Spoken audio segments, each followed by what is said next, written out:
Was it like first one like more realistic or something? The first one, the German rifle would instantly kill you, and Source took 2 shots. It was easier to aim in the first one because there was no aim down sights. Hmm. So you just went purely by crosshairs. Yeah. Though I can understand why that changed. Yeah, because they were trying to appease to more people. Yeah. Ah, dang. I have no idea how to. Well, I'm not used to quick shooting with these bolt rifles. Like instantly bring up the gun and instantly shoot it. Like, I'm always the first one down on the quick draw.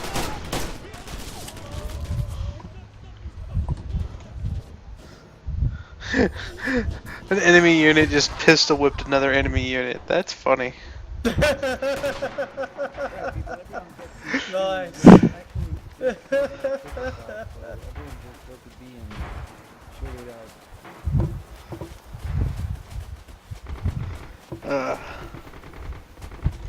But yeah, I played the crap out of Day of Defeat like 6 years every day, like 3 or 4 hours a day. Played Day of Defeat, and then like Source came out, and people kept saying, "Why didn't you get Source? Why don't you get Source?" I'm like, "Because the people I play with don't play Source." And then they stopped playing with me because they stopped playing in general, and I got Source to play it, and I'm like, they completely destroyed what I loved about the game. Yeah, I hate it when like the game feels like a betrayal. Don't get me wrong, like if it was the first Day of Defeat, I would have loved it. Like, Yeah. but the fact that it's using the same name as another game and plays differently bothers me. It probably should have been called something else. But they couldn't do it because Counter-Strike Source, they played completely differently. Yeah.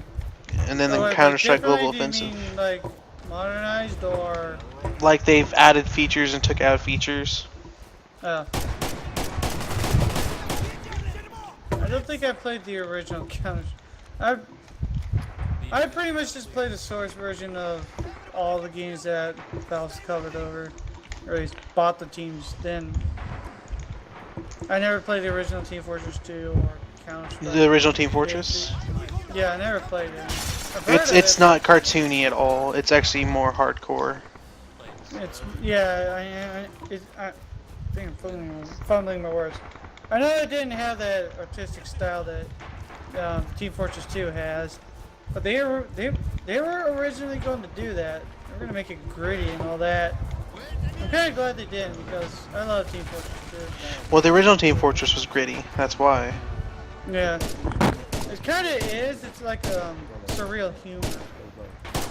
Also, I keep getting sniped every time I spawn by this commander. I'm pinned behind boxes. I'm dead. But yeah, I loved the original Team Fortress. Like I played it a lot too. And then Team Fortress 2 came out, and it was you had to buy the game. I'm like, no. See, when I got Team Fortress and Day of Defeat and Counter-Strike, they were mods. But I bought them, and they came with my Half-Life when I bought the original Half-Life.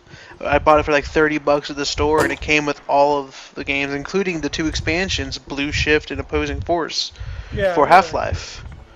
So it came with all of that, and then I got Half-Life 2, and then the Source games came out, and you had to buy them separately. I'm like, fuck that. I'm not doing that. They were.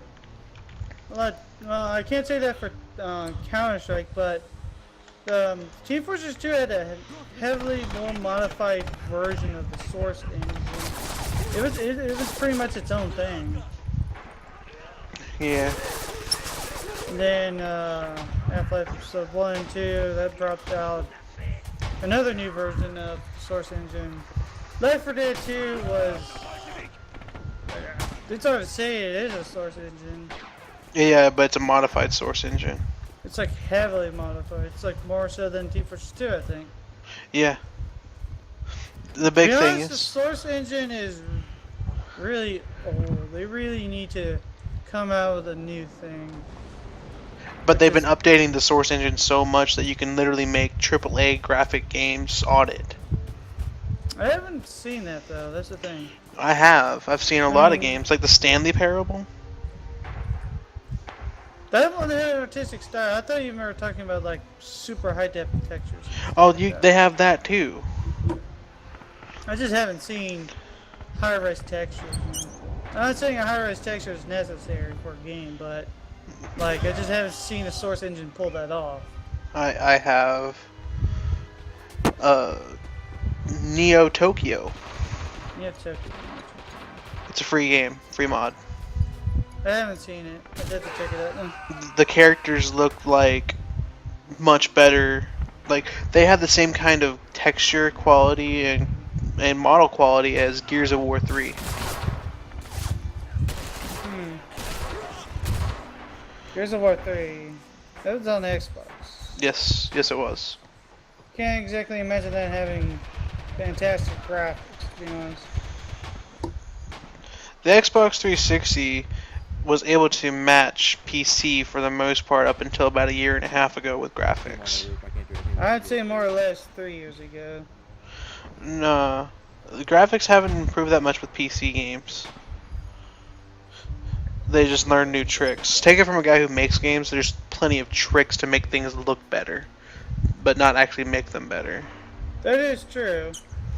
Although, I've been hooked on 1080 for so long, I can't go back to 720. Dude, you're talking to a dude that plays a Nintendo. Me too, man. I got the NES top loader right here next to me. I just have a regular NES, like the old school front open NES. I've been thinking of getting one of those and like getting the smallest motherboard I can, shoving it in. No wait, Raspberry Pi. That's what it was. Yeah, Raspberry Pi could easily fit in that thing. But got it out though. I play lots of old low graphic games. I play old game systems. Yeah. I don't care about graphics. I care about how the game plays. Gameplay number one. I played Dwarf Fortress 2 and other ASCII games. Although Dwarf Fortress 2 might technically be tile set, if I recall correctly. Have you played Dwarf Fortress? I don't know what that is. Oh. How do I describe it? It's like an everything kind of game.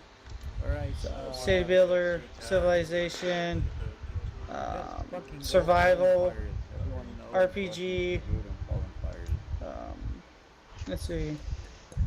City build. Well, I think I already said that. Essentially, oh yeah, sandbox. Essentially, you pick 7 dwarves. You pick a randomly you randomly generate a world. Then you pick a randomly generated section of the map. You define like an embark area. Then you get 7 dwarves. You choose what skills they want. What you want on them, and some supplies, and then you go from there. You get a whole bunch of supplies, 7 dwarves, and you do whatever after that. And like, you want to build a fortress? Blammo, build one. I would just play Minecraft if I wanted that. Yeah, Minecraft is just you the one guy. With Dwarf Fortress, you're building a civilization. Yeah, there's plenty of mods for Minecraft for that, but there's also the fact that I have like SimCity and stuff like that, and like Endless Legend, Endless Space. Endless Space, that's a good one. Endless Legend's made by the same people. I don't think I've played Endless Legend. It's still in early access. I like how in Endless Space there's like an update pretty much every week. They do that with Endless Legend too, but they changed the combat in Endless Legend. Whereas in Endless Space it was like a rock, paper, scissors kind of thing. Wait. Oh, I was thinking of a different game. Damn. I remember that. I'm sorry, I was thinking of Space Engineers for some reason. I never got that much into Endless Space, to be honest. It's like Space Civilizations. It really is. Yeah. I like the customization options they gave you. Pretty much 100% customizations. I just never got into it. I don't know why. Well, Something else. Endless Legend, it's a turn-based thing, just like Endless Space. And like Total War Shogun. But you literally go around, build your civilization, take down other civilizations, form alliances with them. But the one thing they changed is, in Endless Space, the combat was you chose like attack, defend, sabotage and stuff. That's all you did, and everything else was computer-based. In Endless Legend, it's a turn-based tile fighting scene where you choose like where things move individually and who they attack, stuff. Sort of like a HeroScape. Right. Have you played Cataclysm: Dark Days Ahead? No. Oh, it's just really fun roguelike game. Zombie apocalypse survival horror, essentially. That's what it is, but there's tons of stuff to do. I can't remember how to change the fire mode of this gun. It's 6. No. I got killed because it was full auto and I was missing everything. I'm like, this is not supposed to be a full auto. You using SVT? I'm Elite Assault, yeah. Hmm.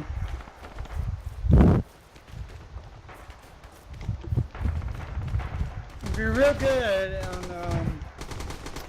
on firing that gun, you can still single shot while having full auto on. It's tricky sometimes. But I like to use it in bursts. It's effective, medium range. I like single shot. I always prefer single shot.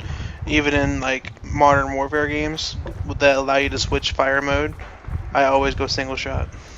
Yeah, it allows you to get that long range right when you need it. That's when it's important. God dang. It also prevents you from using up your ammo by firing too much. Yeah. Like Takedown, Red Saber, not a very good game at all. It's fun, but the AI is so stupid it ruins it for a lot of people. Red Saber. Takedown.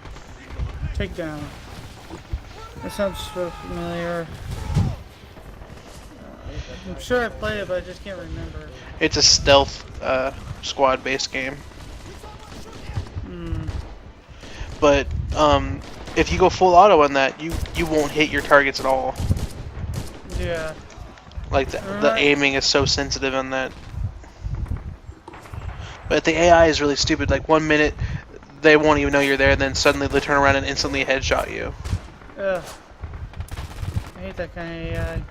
It's an easy fix, but the company hasn't done anything. They kind of abandoned the game almost. Good AI is not if they can hit, but if they can miss. Dang it. They miss too, but it's not. It's like they'll miss, and then suddenly headshot you instantly. Yeah. Have you played what's it called? SWAT 4? Have I tried what? SWAT 4? Nope. Ah. It's this nice when did it come out? 2004, 2005 game. Could be wrong on that date. But it's just really fun game where you're a SWAT leader, you got a squad, and there's all this tactical stuff you can do. You're talking about SWAT? SWAT 4, yeah. I played the original SWAT. Oh, I haven't played the original SWAT. But number 4 is really good. I recommend checking it out. If you want to play a game that's extremely heavily tactical and really enjoyable, but not the best storyline, Sum of All Fears. Tom Clancy. Oh. Sum of All Fears. They made a movie for it. It's based on a Tom Clancy book. Yeah. Let's see. What system was that under? PC. And then there's Yeah, it is also fun. global operations, extremely